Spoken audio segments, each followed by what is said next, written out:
السلام عليكم ورحمة الله تعالى وبركاته.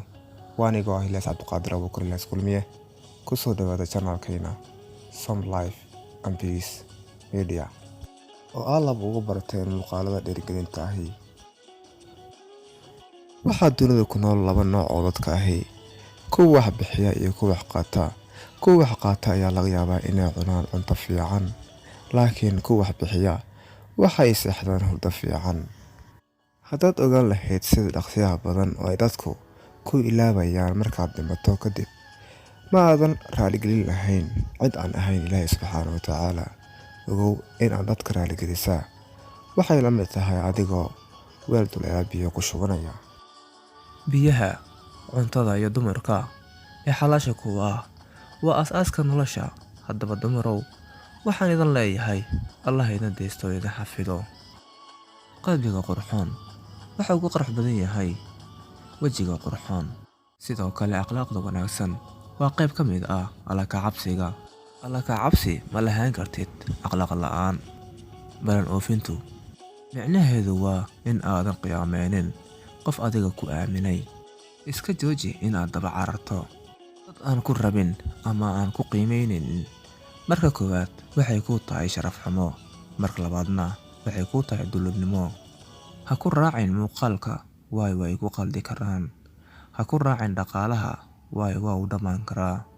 dooro qof farxad kuu keeni karaa, sababtoo ah dhoola caddeynta keliya ayaa maalin mugdi ah kaga dhigi kara iftiin. ku nolow naftaada oo keliya, ka tag wax waliba oo ku dhiba. ha u murugoon maqnaanshaha qof. ma jiro maqnaashuhu ka weyn in aad weydo farxaddaada iyo raaxadaada. ha toosin qof doqon ah, haddii kale wuu ku nacayaa.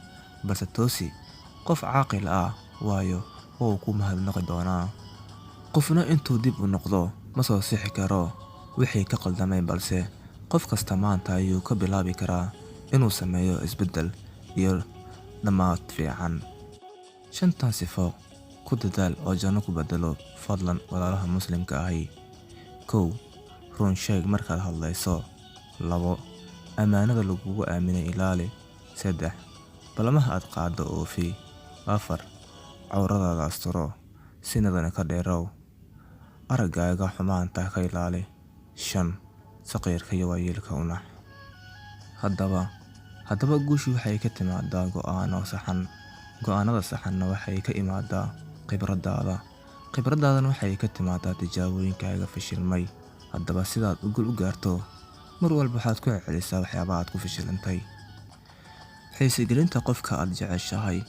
marka aad ku guulaysato inaad soo jiidato dareenka qofka aad jeceshahay, waxaad qaadaysaa tallaabada xigta oo ah inaad u soo bandhigto sifooyinka ugu fiican, si daahsoon oo aan toos ahayn, si aad u xiisigeliso qofkaasi. dadku ma jecla dadka istusiska badan, waxayna doorbidaan in ay iyagu ogaadaan sifooyinka fiican ee aad leedahay.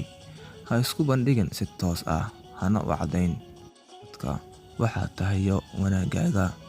ugu sheeg si maldahan, waxaad siisaa oo keliya tilmaam una dhaaf iyaga inay ogaadaan inta kale ee ku harsan.